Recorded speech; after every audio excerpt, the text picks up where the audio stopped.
ചേട്ടാ നമസ്കാരം. നമസ്കാരം. ഇപ്പോൾ എന്തായി കാര്യങ്ങൾക്കൊക്കെ ഒരു തീരുമാനമായല്ലോ എന്നുള്ള രീതിയിൽ വിശദാംശങ്ങളൊക്കെ പുറത്തു വന്നിരിക്കുകയാണ്. ഇന്ത്യ അമേരിക്ക വ്യാപാര കരാർ തന്നെയാണ് നമ്മുടെ ഇന്നത്തെ ചർച്ചാ വിഷയം എന്ന് പറയുന്നത്. ഈ ചർച്ചാ വിഷയത്തിൽ ഇന്ത്യയും അമേരിക്കയും തമ്മിൽ വ്യാപാര കരാറിൽ ഏർപ്പെടുമ്പോൾ നമ്മുടെ നാട്ടിലെ പ്രതിപക്ഷവും നമ്മുടെ നാട്ടിലെ മോദി വിരുദ്ധരും പറഞ്ഞുകൊണ്ടിരുന്ന പ്രധാനപ്പെട്ട ഒരു കാര്യം എന്ന് പറയുന്നത് നമ്മുടെ നാട്ടിലെ ക്ഷീര മേഖല, നമ്മുടെ നാട്ടിലെ കർഷകർക്ക് ഇത് വലിയ തിരിച്ചടിയാണ്, അതുകൊണ്ട് ഒരു കർഷക സമരം ഉടനെ പ്രതീക്ഷിക്കാം എന്നുള്ള രീതിയിലുള്ള വലിയ ഒരു ചർച്ചകൾ ഒരു ഭാഗത്തൂടി നടന്നുകൊണ്ടിരിക്കുമ്പോൾ അതിന്റെ വിശദാംശങ്ങൾ ഇന്ന് പുറത്തു വന്നിട്ടുണ്ട്. ഈ വിശദാംശങ്ങളൊന്നും ലഭിക്കാതെയാണ് ഇവർ ഏറ്റവും കൂടുതൽ ഈ ചർച്ചകൾ കണ്ടക്ട് ചെയ്തത് എന്നുള്ളതാണ് മനസ്സിലാക്കേണ്ട ഒരു കാര്യം. ഇന്ന് അതിന്റെ ഏകദേശം ഒരു രൂപം പുറത്തു വന്നിട്ടുണ്ട്. ഇപ്പോൾ എന്തായി കാര്യങ്ങൾ എന്നുള്ളതാണ് അത് കഴിഞ്ഞ ശേഷം നമുക്ക് ചോദിക്കാൻ പറ്റുന്നത്. കാരണം നമ്മുടെ എല്ലാ മേഖലയെയും നമ്മുടെ ഭരണകൂടം പ്രൊട്ടക്ട് ചെയ്ത് നിർത്തിയിട്ടുണ്ട്. അതായത് ഇന്ത്യ പ്രൊട്ടക്ട് ചെയ്ത് നിർത്തിയിട്ടുണ്ട് എന്നുള്ളതാണ് നമുക്ക് അതിൽ നിന്ന് മനസ്സിലാക്കാൻ സാധിക്കുന്നത്. പോരാത്തതിന് ഇതൊരു പൂർണ്ണമായിട്ടുള്ള ഒരു കരാറല്ല എന്നും ഇതിൽ നിന്ന് മനസ്സിലാക്കാനായിട്ട് സാധിക്കുന്നു. ഇതിൽ നമ്മുടെ കാർഷിക മേഖലയെ സമ്പൂർണ്ണമായിട്ട് പ്രൊട്ടക്ട് ചെയ്ത് നിർത്തിയിട്ടുണ്ട്. നമ്മുടെ ക്ഷീരമേഖലയെ സമ്പൂർണ്ണമായിട്ട് പ്രൊട്ടക്ട് ചെയ്ത് നിർത്തിയിട്ടുണ്ട്. തേയില അതിനെ സമ്പൂർണ്ണമായിട്ട് പ്രൊട്ടക്ട് ചെയ്ത് നിർത്തിയിട്ടുണ്ട്. നമ്മുടെ നാടിന് യാതൊരുവിധ ദോഷവും സംഭവിക്കാത്ത രീതിയിലാണ് ഈ വ്യാപാര കരാർ ബിൽഡ് ചെയ്ത് കൊണ്ടുവന്നിരിക്കുന്നത്, അല്ലെങ്കിൽ സ്ട്രക്ചർ ചെയ്തിരിക്കുന്നത്. നമുക്കിത് കണ്ടാൽ നമുക്ക് മനസ്സിലാക്കാൻ സാധിക്കും. എന്തായാലും നമ്മുടെ ഒരു ചർച്ചാ വിഷയം എന്ന് പറയുന്നത് അതവിടെ നിന്നോട്ടെ. നമ്മുടെ ചർച്ചാ വിഷയം എന്ന് പറയുന്നത് അതല്ല. അമേരിക്ക ഇതിനു ശേഷം ഇന്ത്യയുമായി ഞങ്ങൾ ഇതാ ഒരു വ്യാപാര കരാർ ഒപ്പിടാൻ പോകുന്നു, $500 ബില്യൺ അമേരിക്കൻ സാധനങ്ങൾ ഇന്ത്യ മേടിക്കും എന്ന് പറഞ്ഞ് ഒരു ചിത്രം പങ്കുവച്ചിട്ടുണ്ടായിരുന്നു. ഈ $500 ബില്യൺ സാധനങ്ങൾ ഇന്ത്യ മേടിക്കുമെന്ന് പറയുമ്പോൾ അത് ഒരു വർഷം കൊണ്ടല്ല മേടിക്കുന്നത്, പല വർഷങ്ങളിലായുള്ള ട്രേഡ് ഡീൽസിലൂടെയാണ് മേടിക്കുന്നത് എന്ന് നമ്മൾ എടുത്തു പറയേണ്ടതാണ്. അവിടെ ഒരു തെറ്റിദ്ധാരണ ഉണ്ടാകരുത്. ഇപ്പോഴിതാ അമേരിക്ക പുറത്തുവിട്ട ഭൂപടം, ഇന്ത്യയുടെ ഭൂപടമാണ് ഇപ്പോൾ എല്ലായിടത്തും ചർച്ചാ വിഷയമായി മാറുന്നത്. ആ ഭൂപടം എന്ന് പറയുന്നത് അക്സായ് ചിന്നും പാക് അധീന കശ്മീരും ഇന്ത്യയുടെ ഭാഗമാക്കി ചേർത്ത് വെച്ചൊരു ഭൂപടമാണ്. എനിക്ക് തോന്നുന്നു ബിജു ചേട്ടാ, ഇത് ചരിത്രത്തിൽ ആദ്യമായിട്ടുള്ള ഒരു സംഭവമാണെന്ന് തോന്നുന്നു. അമേരിക്കയുടെ എല്ലാ ഭൂപടവും ഇന്ത്യയുമായി ബന്ധപ്പെട്ട് പ്രസിദ്ധീകരിക്കുന്ന എല്ലാ ഭൂപടങ്ങളും എടുത്തു നോക്കിക്കഴിഞ്ഞാൽ അതിലൊരിക്കലും പാക് അധീന കശ്മീർ ഒന്നും അമേരിക്ക ചേർക്കാറില്ല എന്നാണ് ഞാൻ മനസ്സിലാക്കിയിരിക്കുന്നത്. അക്സായ് ചിഹ്ന് പിന്നെ ചേർക്കും, കാരണം ചൈന അമേരിക്കയുടെ ശത്രുവാണ്, അതുകൊണ്ട് അക്സായ് ചിഹ്ന് അവർ ചേർക്കും. പക്ഷെ പാക് അധീന കശ്മീർ ഒരു കാരണവശാലും ചേർക്കാനായിട്ട് സാധ്യതയില്ല. ഇതിൽ നിന്ന് എനിക്ക് മനസ്സിലാകുന്ന ഒരു കാര്യം എന്ന് പറഞ്ഞാൽ, നിങ്ങൾ POK എടുത്താലും ഞങ്ങൾ നോക്കി നിന്നോളാം എന്ന് അമേരിക്ക പറയുന്നത് പോലെയാണ്. സത്യം പറഞ്ഞാൽ ഇതിൽ നിന്ന് എനിക്ക് തോന്നുന്നത്. പോരാത്തതിന് വേറൊരു പ്രധാനപ്പെട്ട കാര്യം, ഈ POK ഇന്ത്യ എടുക്കും എന്നുള്ളതിന്റെ ഒരു വ്യക്തമായിട്ടുള്ള ഒരു സൂചന ഇതിൽ നിന്ന് നമുക്ക് ലഭിക്കുന്നുണ്ട്. ഇറാനിൽ നിന്ന് മാത്രമല്ല, POKയിൽ നിന്ന് സെൻട്രൽ ഏഷ്യക്കും അവിടെ നിന്ന് റഷ്യയിലേക്കും പോകാം നമുക്ക്. അതാണ് ഇതിന്റെ മറ്റൊരു വശമായിട്ട് ഞാൻ മനസ്സിലാക്കുന്നത്. അവിടെ നിന്ന് പോകാനായിട്ട് സാധിക്കും. പിന്നെ മലകൾ തുരക്കാനുള്ള ചൈനീസ് ടെക്നോളജി ഇന്ത്യയുടെ പ്രധാനമന്ത്രി നരേന്ദ്രമോദി വാങ്ങി വെച്ചിട്ടുണ്ട്. പകരം ചൈന തായ്വാൻ എടുക്കുമ്പോൾ നമ്മൾ മിണ്ടാതിരിക്കും. അക്സായ് ചിഹ്നിൽ കല്ലുകടി ഉടനടി മാറാൻ സാധ്യതയില്ല. റഷ്യൻ ഓയിൽ വാങ്ങുന്നത് അല്പം ഇന്ത്യ കുറയ്ക്കും, പകരം അവർക്ക് മാക്സിമം ബിസിനസ് ഓപ്ഷൻസ് കൊടുക്കും എന്നുള്ളതാണ്. അതായത് Su-57 ജോയിന്റ് പ്രൊഡക്ഷൻ ഉൾപ്പെടെയെങ്കിലും റഷ്യൻ എണ്ണ മൊത്തം ഓയിൽ ഇറക്കുമതിയുടെ 25% കുറയാൻ സാധ്യതയില്ല എന്നാണ് സാമ്പത്തിക നിരീക്ഷകരൊക്കെ പറഞ്ഞുകൊണ്ടിരിക്കുന്നത്. വേറൊരു പ്രധാനപ്പെട്ട കാര്യം, വാൾസ്ട്രീറ്റ് മുതലാളിമാർ ഇന്ത്യൻ സഹായം തേടി എന്നും അന്തർധാരയിൽ സംസാരങ്ങളുണ്ട്. പോരാത്തതിന് ബ്ലാക്ക് റോക്ക് ഇന്ത്യയിൽ പണം ഒഴുക്കുന്നത് കാണുമ്പോൾ അവരെ പൂർണ്ണമായും തള്ളാൻ ഇന്ത്യക്ക് കഴിയില്ല എന്നുള്ളത് ഉറപ്പാണ് എന്നുള്ള രീതിയിലുള്ള സംസാരങ്ങൾ പുറത്തു വരുന്നുണ്ട്. അമേരിക്ക വെനിസ്വേലയിൽ നിന്ന് മോഷ്ടിക്കുന്ന എണ്ണ അത് ഇവിടെ കൊണ്ടുവന്ന് ശുദ്ധീകരിച്ചു കൊടുക്കും, ആ പേയ്മെന്റ് ഡോളറിൽ തന്നെ തുടരും. റഷ്യൻ എണ്ണയുടെ കാര്യം ഇന്ത്യ USA ട്രേഡ് ഫ്രെയിംവർക്ക് എഗ്രിമെന്റിൽ ഇല്ല, വൈറ്റ് ഹൗസ് ഇറക്കിയ കടലാസിൽ മാത്രമാണ് ഉള്ളത് എന്നുള്ളതാണ് നമ്മുടെ പ്രധാനപ്പെട്ട ആൾക്കാർ മനസ്സിലാക്കേണ്ട ഒരു കാര്യം എന്ന് പറയുന്നത്. അപ്പൊ ഈ ട്രേഡ് ഡീൽ എന്ന് പറയുന്നത് വെറും ഒരു ട്രേഡ് ഡീൽ അല്ല, ഇത് ലോകത്തിന്റെ പല രീതിയിലുള്ള നീക്കുപോക്കുകളെ അല്ലെങ്കിൽ പല രീതിയിലുള്ള ദൈനംദിന പ്രവർത്തനങ്ങളെ നിയന്ത്രിക്കുന്ന ഒരു വലിയ കരാറാണ് അമേരിക്കയും ഇന്ത്യയും തമ്മിൽ ഇട്ടിരിക്കുന്നത്. ഈ കരാറിനകത്ത് ഒളിഞ്ഞും തെളിഞ്ഞും ഇരിക്കുന്ന പല കാര്യങ്ങളുണ്ട്. അത് റഷ്യയുമായിട്ടുള്ള എണ്ണ വ്യാപാരമായിക്കൊള്ളട്ടെ, ചൈന തായ്വാൻ പിടിക്കുന്നതുമായി ബന്ധപ്പെട്ട കാര്യങ്ങളായിക്കൊള്ളട്ടെ, പാകിസ്ഥാന്റെ ഇനി അങ്ങോട്ടുള്ള ഗതി എന്താകും എന്നുള്ളതായിക്കൊള്ളട്ടെ. അടുത്തൊരു പ്രധാനപ്പെട്ട കാര്യമാണ് ഇന്നത്തെ ഏറ്റവും വലിയ ഹൈലൈറ്റ്, POKയുമായി ബന്ധപ്പെട്ട കാര്യങ്ങളായിക്കൊള്ളട്ടെ. അപ്പോൾ എങ്ങനെയാണ് ഇപ്പോൾ ഈ ട്രേഡ് ഡീലിന്റെ വിശദാംശങ്ങൾ വരുമ്പോൾ ഇത് നമ്മൾ നോക്കി കാണേണ്ടത്? ഇന്ത്യക്ക് എന്തൊക്കെ നേട്ടങ്ങളാണ് ഇതിൽ നിന്ന് ലഭിക്കുന്നത്? ഇന്ത്യയെ സംബന്ധിച്ച് പറഞ്ഞു കഴിഞ്ഞാല് നേട്ടങ്ങൾ തന്നെയാണ്. കാരണം കാരണം നമ്മളുടെ ഏറ്റവും കൂടുതൽ നമ്മൾ യൂറോപ്യൻ വിപണിയിലേക്ക് ഏറ്റവും കൂടുതൽ ചരക്കുകൾ കയറ്റി അയച്ചുകൊണ്ടിരുന്ന രാജ്യം അമേരിക്കയാണ്. നമ്മളെല്ലാ ചർച്ചകളും അത് പറയാറുണ്ട്. പക്ഷെ ഇപ്പൊ യൂറോപ്യൻ യൂണിയൻ കരാറുമായി ഒപ്പുവെക്കുമ്പോൾ യൂറോപ്യൻ യൂണിയൻ ആണ് 27 രാജ്യങ്ങളുടെ ചേർന്നുള്ള സഖ്യം, അതാണ് വരുന്നത് സ്വാഭാവികമായി തന്നെ. പക്ഷെ ഇവിടുത്തെ നമ്മുടെ ഇന്നത്തെ ഒരു ഹൈലൈറ്റ് എന്ന് പറഞ്ഞു കഴിഞ്ഞാല് നമുക്ക് അതിലേക്ക് വരാം. അതിനു മുമ്പ് ഇന്ന് അമേരിക്ക ഒരു ഭൂപടം പ്രസിദ്ധപ്പെടുത്തിയിട്ടുണ്ട്. അതിൽ പാക് അധിനിവേശ കാശ്മീർ ഉൾപ്പെടെ ഇന്ത്യയുടെ ഭാഗമായിട്ടാണ് ചിത്രീകരിക്കുന്നത്. ധനുഷ് പറഞ്ഞത് ശരിയാണ്. ഇതിനു മുമ്പ് അവർ ഈ POK അടയാളപ്പെടുത്തുന്നത്, ഇന്ത്യയുടെ ഭൂപടം ഇടുമ്പോൾ അവർ അടയാളപ്പെടുത്തുന്നത് ഈ ഡിസ്പ്യൂട്ട് പ്രദേശം എന്നുള്ള രീതിയിലാണ്. അവർ കുത്തിട്ടിട്ട് കുത്താണ് അവരിടുന്നത്. അങ്ങനെ ഡോട്ട് ഇട്ടിട്ടാണ് അതിന്റെ ഒരു പ്രത്യേക മേഖല എന്നുള്ള രീതിയിലാണ് അവരതിനെ അടയാളപ്പെടുത്തുന്നത്. അപ്പോഴും നമ്മുടെ തല പൂർണ്ണമായിട്ട് നമുക്ക് കിട്ടിയിരുന്നില്ല. ഇപ്പോൾ അത്തരത്തിലാണ് ആ ഭൂപടം വരുന്നത്. പക്ഷെ ഇതിനോട് നമ്മൾ ചേർത്ത് വായിക്കപ്പെടേണ്ട ഒരു കാര്യമുണ്ട്. കഴിഞ്ഞ ദിവസം നമ്മൾ ചർച്ചയിൽ പറഞ്ഞൊരു കാര്യമുണ്ട്. പാകിസ്ഥാന്റെ തെഹ്രിക്ക് താലിബാന്റെ മുൻ മന്ത്രി ശ്രീ മുഹമ്മദ് അസ്രി പറഞ്ഞ കാര്യം, അദ്ദേഹം പറഞ്ഞു, ഇന്ത്യയെ കണ്ടു പഠിക്കൂ. നമ്മൾ ഇത്രയും നാൾ ട്രംപിന് അടിമപ്പണി ചെയ്തു, അദ്ദേഹത്തിന് നോബൽ പ്രൈസിന് വരെ ശുപാർശ ചെയ്തു, എന്തൊക്കെ ചെയ്തു, എന്നിട്ട് പോലും നമ്മളെക്കാൾ കുറഞ്ഞ താരിഫിൽ അവർ കരാർ ഒപ്പുവെക്കുന്നു. ഇന്ത്യ വരച്ച വരയിലൂടെ ട്രംപ് നീങ്ങുന്നു. ഇനിയെങ്കിലും നമ്മൾ മാറി ചിന്തിക്കേണ്ട സമയം കഴിഞ്ഞിരിക്കുന്നു. ഇന്ത്യ ഒരു ആഗോള ശക്തിയാണ്, അത് അംഗീകരിക്കാതെ പറ്റില്ല എന്ന് പറഞ്ഞത് തെഹ്രിക്ക് താലിബാന്റെ മുൻ മന്ത്രിയാണ്, പാകിസ്ഥാൻ നേതാവാണ്. ഇന്ന് പാകിസ്ഥാനിലെ പ്രമുഖ പത്രങ്ങൾ ഡോൺ അടക്കം നമ്മൾ പരിശോധിക്കുമ്പോൾ അവിടൊക്കെ കത്തി നിൽക്കുന്ന വിഷയം ഈ അമേരിക്ക പ്രസിദ്ധീകരിച്ചിരിക്കുന്ന അവരുടെ ഒഫീഷ്യൽ എക്സ് ഹാൻഡിലൂടെ അവർ പുറത്തുവിട്ടിരിക്കുന്ന ചിത്രം എന്ന് പറഞ്ഞു ഈ പാകിസ്ഥാൻകാരെ അക്ഷരാർത്ഥത്തിൽ രോഷാകുലരാക്കിയിരിക്കുകയാണ്. കാരണം ഇത്രയും നാൾ പാകിസ്ഥാൻ എന്തിനു വേണ്ടിയിട്ടായിരുന്നു ഇന്ത്യയുടെ ശത്രുതയായിരുന്നത്? പാക് അധിനിവേശ കാശ്മീർ കൈവശം വെക്കുന്നതോടൊപ്പം തന്നെ കാശ്മീർ പിടിച്ചെടുക്കുക എന്നൊരു മുദ്രാവാക്യമായിരുന്നു അവരെല്ലാ കാലത്തും ഉയർത്തിയിരുന്നു. ഇപ്പോഴും കഴിഞ്ഞ ദിവസം POKയിൽ വന്ന മുനീർ ആയാലും ഷഹബാസ് ഷരീഫ് ആയാലും പറഞ്ഞത് കാശ്മീർ കൂടി പിടിച്ചെടുക്കുക. ഇപ്പൊ കാശ്മീർ പിടിച്ചെടുക്കുന്നത് പോയിട്ട് പാക് അധിനിവേശ കാശ്മീർ പോലും കയ്യിൽ നിന്ന് പോകുന്ന ഒരു ഘട്ടത്തിലേക്ക് അവർ എത്തി നിൽക്കുന്നു എന്നുള്ളതാണ്. കാരണം അതിനൊരു പിന്തുണ ഇനി അമേരിക്കയുടെ ഭാഗത്തു നിന്ന് കിട്ടില്ല എന്നുള്ളത് യാഥാർത്ഥ്യമായി തന്നെ നിൽക്കുന്നു. ഇവിടെ ശ്രദ്ധേയമായ ഒരു കാര്യമുണ്ട്.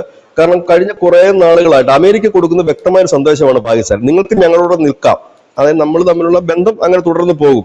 പക്ഷേ ഇന്ത്യ ഞങ്ങളുടെ ഒരു വലിയ പങ്കാളിയാണ്, തന്ത്രപ്രധാനമായ പങ്കാളിയാണ്.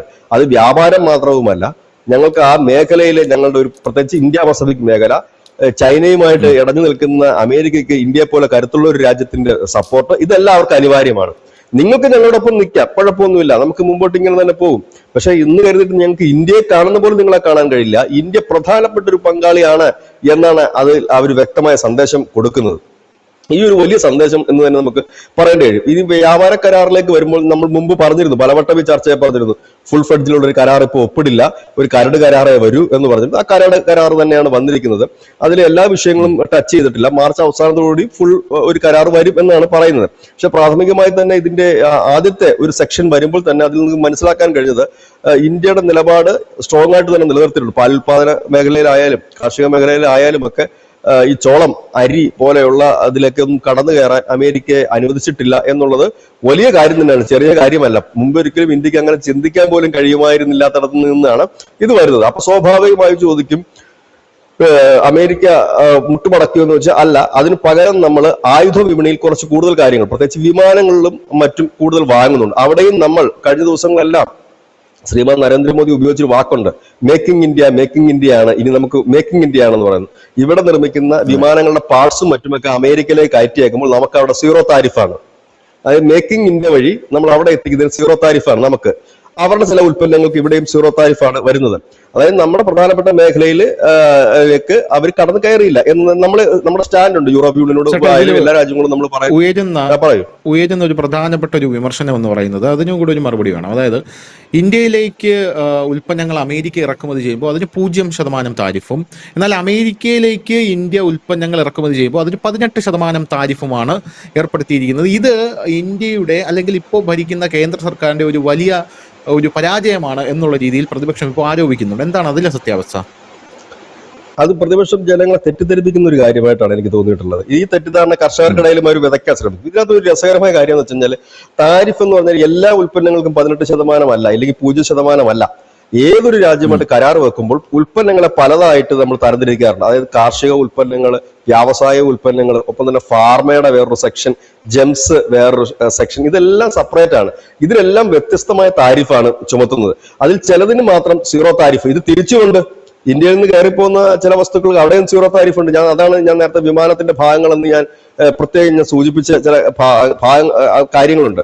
ഇങ്ങനെ ഈ പോകുന്ന സാധനങ്ങൾക്ക് അവിടെ സീറോ താരിഫ് ഉണ്ട്. ഇവിടത്തേക്ക് വരുന്ന ചില കാര്യങ്ങൾക്ക്, എല്ലാത്തിനുമല്ല, അത് നമ്മൾ ശ്രദ്ധേയമായ കാര്യമാണ്, എല്ലാത്തിനുമല്ല, കാരണം നമ്മൾ ഈ ചർച്ച ഈ വ്യാപാര കരാറിന്റെ ഒക്കെ മുമ്പ് നമ്മൾ താരിഫിന്റെ പിഴ ചുമത്തിയ സമയത്ത് നമ്മൾ സമഗ്രമായി ചർച്ച ചെയ്ത് പ്രേക്ഷകർക്കും അത് കാണാവുന്നതാണ്. അന്ന് നമ്മൾ പറഞ്ഞൊരു കാര്യമുണ്ട്, ട്രംപ് ചുമത്തിയ തെറ്റു പറയാൻ കഴിയില്ല. കാരണം അസാധ്യമായ താരിഫാണ് നമ്മൾ ചുമത്തിയിട്ടുള്ളത്. അവരുടെ ബൈക്കുകൾ, ഇന്ത്യയിൽ ഏറ്റവും കൂടുതൽ ചില വിറ്റുപോകുന്ന ഒരു ബൈക്കുണ്ട്, ഹാർലി എന്നൊക്കെ പറയുന്ന ബൈക്കുകൾ, അത് ആ ബൈക്കുകൾ ഒപ്പം തന്നെ അവരുടെ ആ ബൈക്കുകളൊക്കെ നല്ല രീതിയിൽ തന്നെയാണ് 150%, 200% ഒക്കെയാണ് നമ്മൾ താരിഫ് ചുമത്തുന്നത്. ഒപ്പം തന്നെ അവരുടെ മദ്യത്തിന്, ജാക്ക് ഡാനിയൽ അടക്കമുള്ള മദ്യത്തിനൊക്കെ നമ്മൾ 180%. ഇടയ്ക്ക് ആ ഒരു പ്രശ്നങ്ങളൊക്കെ ഉണ്ടായപ്പോൾ നമ്മളൊരു 10-20% അത് ഇന്ന് കുറച്ചു കൊടുത്തിരിക്കുന്നത്. അപ്പോൾ അതിൽ നിന്ന് നമ്മൾ കുറച്ചുകൂടി കുറയും എന്നുള്ളതാണ്. അല്ലാതെ അതെങ്ങനെ 0% ആക്കി കൊടുക്കാൻ പറ്റും? അത് കൊടുക്കാൻ കഴിയില്ല ഒരിക്കലും. അപ്പം ഇങ്ങനെയുള്ള ഒരുപാട് കാര്യങ്ങൾ നിൽക്കുന്നുണ്ട്. അത് ചില ഇനങ്ങൾക്ക്, അത് കൃത്യമായി പറഞ്ഞു കഴിഞ്ഞാൽ ഇന്ത്യയിൽ വലിയ രീതിയിൽ ഉൽപാദനം ഇല്ലാത്തതും ഒപ്പം തന്നെ നമ്മൾ അത് വലിയ രീതിയിൽ കയറ്റുമതി ഇല്ലാത്തതുമായിട്ട് ഇപ്പം പല ഉൽപ്പന്നങ്ങളുമുണ്ട്. ഇപ്പം നമ്മളിപ്പോ ഇതിനകത്ത് തന്നെ നമ്മൾ സീറോ താരിഫ് അല്ല, അത് സോയാബീൻ ഓയിൽ ഇറക്കുമതി ചെയ്യാൻ നമ്മൾ തീരുമാനിച്ചിട്ടുണ്ട്. ഓൾറെഡി നമ്മൾ സോയാബീൻ ഉൽപ്പാദിപ്പിക്കുന്നുണ്ടെങ്കിൽ സോയാബീൻ വളരെ വലിയ രീതിയിൽ തന്നെ മലേഷ്യ അടക്കമുള്ള രാജ്യത്ത് നിന്ന് നമ്മളത് ഇറക്കുമതി ചെയ്യുന്നുമുണ്ട്. പല രാജ്യത്തു നിന്ന് ഇറക്കുമതി ചെയ്യുന്ന രാജ്യം കൂടിയാണെന്നാണ്. കാരണം നമുക്ക് 140 കോടി ജനമുണ്ട്, അല്ലാതെ അവിടെ കുറച്ച് ജനത്തിന് മാത്രമല്ല ഉള്ളത്. ഇന്ന് അരിയുടെ കാര്യത്തിൽ നമുക്ക് ഭക്ഷ്യ സുരക്ഷയിലൊക്കെ നമ്മൾ എത്തിക്കഴിഞ്ഞു, അരി കയറ്റുമതി ചെയ്യുന്നുണ്ട്. ആ മേഖലയിലേക്ക് വരുന്നില്ല, തേയിലയിലും വരുന്നില്ല. ഇതിനകത്ത് കശുവണ്ടി അവിടെ നിന്ന് ഇങ്ങോട്ട് ഇറക്കുമതി ചെയ്യുന്നുണ്ടെന്നാണ്. ഒരുപക്ഷെ നമ്മുടെ കേരളത്തിലുള്ള ചിലപ്പോൾ ആളുകൾ പറയുമായിരിക്കും കശുവണ്ടി തൊഴിലാളികളുടെ വയറ്റത്തടിച്ചു എന്നുള്ളത്. ഈ കേരളത്തിൽ കശുവണ്ടി വ്യാപാരം ഇല്ലെങ്കിൽ ഈ വ്യവസായം നിലച്ചിട്ട് എത്രയോ നാളുകളായി. കൊല്ലത്തോട്ട് ചെന്ന് നോക്കിക്കഴിഞ്ഞാൽ പൊട്ടിക്കിടക്കുന്ന അണ്ടി ഫാക്ടറികളല്ലേ നമുക്ക് കാണാൻ കഴിയുന്നത്. എന്തെങ്കിലും ഇവിടെ ഉണ്ടോ? ഇവിടെ ഒന്നും, എല്ലാം പോയി കഴിഞ്ഞിരിക്കുന്നു. പക്ഷെ അങ്ങനെയല്ല നമ്മൾ പറയുന്നത്. ഇത് ധനുഷ് പറഞ്ഞത് വളരെ ശരിയാണ്. ഇത് പ്രതിപക്ഷം ജനങ്ങളെ തെറ്റിദ്ധരിപ്പിക്കാൻ വളരെയധികം ഉപയോഗപ്പെടുത്തും. 0 താരിഫ് എന്ന് പറഞ്ഞതല്ല, മാത്രമല്ല ഈ നിങ്ങളുടെയൊക്കെ വിപണിയിലേക്ക് ഇത് അമേരിക്ക കടന്നു വരുന്നു എന്നുള്ളത്, കർഷക സമരം വരും എന്നുള്ള കാര്യത്തിൽ 100% ഉറപ്പാണ്. പഴയതുപോലെ ഗുമ്മുണ്ടാകില്ല. പക്ഷെ ഇപ്പൊ ഈ യൂറോപ്യൻ യൂണിയൻ കരാറിനെതിരെ തന്നെ അവർ സമരം പ്രഖ്യാപിച്ചു കഴിഞ്ഞല്ലോ 15-ാം തീയതി, ഈ മാസം ഫെബ്രുവരി 15-നാണ്. അതിന്റെ കൂട്ടത്തിൽ അമേരിക്കയോട് എഴുതി ചേർക്കും, അമേരിക്കൻ യൂറോപ്യൻ കരാറിനെതിരെ ആയിരിക്കും സമരം എന്നവർ എഴുതി ചേർക്കും. ഏതായാലും ഈ ഒരു കരാർ കൊണ്ട് ഇനി അടുത്തത് പ്രധാനമായി ഉയർന്ന ചോദ്യം, റഷ്യയിൽ നിന്ന് ഇന്ത്യ എണ്ണ ഇറക്കുമതി ചെയ്യുമോ എന്ന് ചോദിക്കുമ്പോൾ റഷ്യ തന്നെ വ്യക്തമാക്കുന്ന ഒരു കാര്യമുണ്ട്, ഞങ്ങളുടെ ഊർജ പങ്കാളിയാണ് ഇന്ത്യ, പക്ഷെ ഞങ്ങളുടെ കയ്യിൽ ഏറ്റവും കൂടുതൽ എണ്ണ സ്ഥിരമായി മേടിക്കുന്ന ഒരു രാജ്യമല്ല ഇന്ത്യ. പക്ഷെ ഇന്ത്യ ഒരു വലിയ ട്രേഡ് ഡീല് റഷ്യയുമായിട്ട് ഒപ്പുവെക്കാൻ പോവാണ്. ഒരു ഫ്രീ ട്രേഡിംഗ് കരാർ റഷ്യയുമായിട്ട് ഇപ്പൊ ഇന്ത്യ ഉടനെ ഒപ്പുവെക്കുന്നു. അത് പ്രധാനമായും ധനുഷ് നേരെ സൂചിപ്പിച്ചാണെങ്കിൽ S-57 അടക്കമുള്ള വിമാനങ്ങളുടെ നിർമ്മാണം, ഒപ്പം തന്നെ നമ്മൾ അവിടെ മൈനിങ് നടത്താനുള്ള സംവിധാനം, നമ്മുടെ കമ്പനി 4 കമ്പനികൾ അവിടെ മൈനിങ് നടത്തി കഴിഞ്ഞിരിക്കുന്നു ഒരു വലിയ രീതിയിൽ. കാരണം കൂടുതൽ ആണവ നിലയങ്ങൾ, അത് നേരത്തെ തന്നെ പുടിൻ വന്നപ്പോൾ പറഞ്ഞിരുന്നതാണ്, കൂടുതൽ ആണവ നിലയങ്ങൾ ഇന്ത്യയിൽ സ്ഥാപിക്കുന്നു. ഇപ്പോൾ നിലവിൽ ഏറ്റവും കൂടുതൽ ആണവ നിലയങ്ങൾ നമ്മൾ റഷ്യയുടെയാണ്. നമ്മൾ അവരുടെ ഇതാണ് ഇന്ത്യയിൽ ഉള്ള ആണവ നിലയം, കൂടംകുളത്തിലടക്കം. അതിൽ ചെറുകിട ആണവ നിലയങ്ങൾ നമ്മൾ കൂടുതലായി ഈ രാജ്യത്ത്, കാരണം റഷ്യയുടെ ഏറ്റവും മാസ്റ്റർ പീസ് എന്ന് പറഞ്ഞാൽ തന്നെ അവരുടെ ആണവ നിലയങ്ങൾ തന്നെയാണ്. ഇറാനിലടക്കം അവർ അതിന്റെ പ്രൊജക്ടുകളുണ്ട് അവർക്ക്, ഇന്ത്യയിലേക്ക് വരുന്നു. കാരണം ഇത് അവർക്ക് എണ്ണയല്ല, എണ്ണയേക്കാൾ കൂടുതൽ വലിയ രീതിയിലുള്ള ബിസിനസ്സാണ് റഷ്യയെ സംബന്ധിച്ച് കിട്ടുന്നത്. കാരണം നമ്മൾ പണ്ട് മുതലേ ഉള്ള 10-50 വർഷത്തിലേറെക്കാലമായി നമ്മൾ റഷ്യയുടെ ആയുധ പങ്കാളിയാണ്, ഏറ്റവും വലിയ ആയുധ പങ്കാളിയാണ്. അതല്ലാതെ അവരുടെ എണ്ണ വാങ്ങുന്ന രാജ്യമല്ല. നമ്മൾ എണ്ണ വാങ്ങാൻ തുടങ്ങുന്ന 2022 അവരുടെ കയ്യിൽ നിന്ന്. അതിനു മുമ്പ് നമ്മൾ 0.21% മാത്രമാണ്, പേരിന് മാത്രമാണ് അവിടെ നിന്ന് വന്നത്. ഇനി മറ്റൊരു കാര്യം എന്ന് വെച്ചാൽ നമ്മൾ സ്ഥിരമായിട്ട് റഷ്യയുടെ നിന്ന് എണ്ണ വാങ്ങാനും നമുക്ക് കഴിയില്ല. ഇപ്പൊ നാളെ റഷ്യ അവരുടെ വില ഉയർത്തുകയാണ്, റഷ്യ ഉക്രൈൻ വാർ തീർന്നു, അവരുടെ വില ഉയർത്തി ഒരിക്കലും നമുക്ക് റഷ്യൻ എണ്ണ വാങ്ങാൻ കഴിയില്ല. ഇപ്പൊ ഇവിടെ നടന്നിരിക്കുന്ന ഒരു ഡീൽ നമുക്ക് മനസ്സിലാക്കാൻ പറ്റുന്ന കാര്യം, പ്രാഥമികമായി മനസ്സിലാക്കാൻ പറ്റുന്ന കാര്യം, വെനിസ്വേലയിൽ എണ്ണ കൊണ്ടുവന്ന് അത് ശുദ്ധീകരിച്ച് യൂറോപ്പിന് വിൽക്കുക. യൂറോപ്പിന് വിൽക്കുന്നതാണല്ലോ ഇന്ത്യയുടെ ഏറ്റവും വലിയ.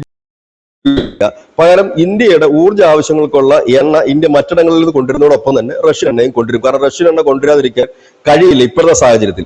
ഇത് റഷ്യ ഡിസ്കൗണ്ട് മാറ്റിയാൽ ഇന്ത്യ ഓട്ടോമാറ്റിക്കലായിട്ട് പോകും.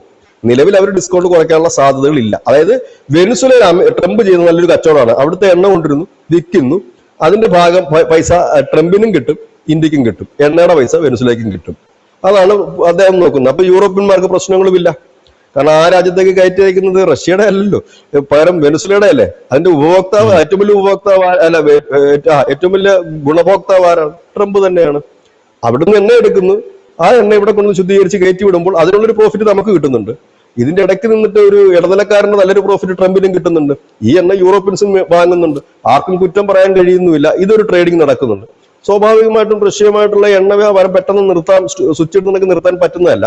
ഒരുപക്ഷെ എണ്ണ കുറയ്ക്കുന്നതോടൊപ്പം തന്നെ അതിന് ആനുപാതികമായി തന്നെ മറ്റു മേഖലകൾ, ഞാൻ നേരത്തെ പറഞ്ഞ ഈ സ്മോൾ ന്യൂക്ലിയർ പ്രൊജക്ടുകളുണ്ട്, ഈ ചെറിയ ആണവ നിലയങ്ങൾ, അതുപോലെ തന്നെ ഈ പറയുന്ന ആയുധ വിപണി, ഇതിലെല്ലാം ഒരു വലിയ സമഗ്രമാണ്. അത് മാത്രവുമല്ല, ഇന്ത്യയും റഷ്യയും തമ്മിൽ സംയുക്തമായിട്ട് അനവധി പ്രൊജക്ടുകൾ പ്രഖ്യാപിച്ചു. അത് ഇന്ത്യയിൽ മാത്രമല്ല നടക്കുന്നത്, റഷ്യയിലുമുണ്ട്. അതാണ് ഞാൻ നേരത്തെ പറഞ്ഞത്, ഈ മൈനിങ് നടത്തുന്ന ഈ അപൂർവ ധാതുക്കളിൽ നമ്മളൊരു ഖനനവും മറ്റും നടത്തുന്നുണ്ട്. ഒപ്പം തന്നെ ആർട്ടിക് മേഖലയിൽ നമ്മളും റഷ്യയും ചേർന്ന് സംയുക്തമായി ചില കാര്യങ്ങൾ വികസിപ്പിച്ചെടുക്കുന്നുണ്ട്.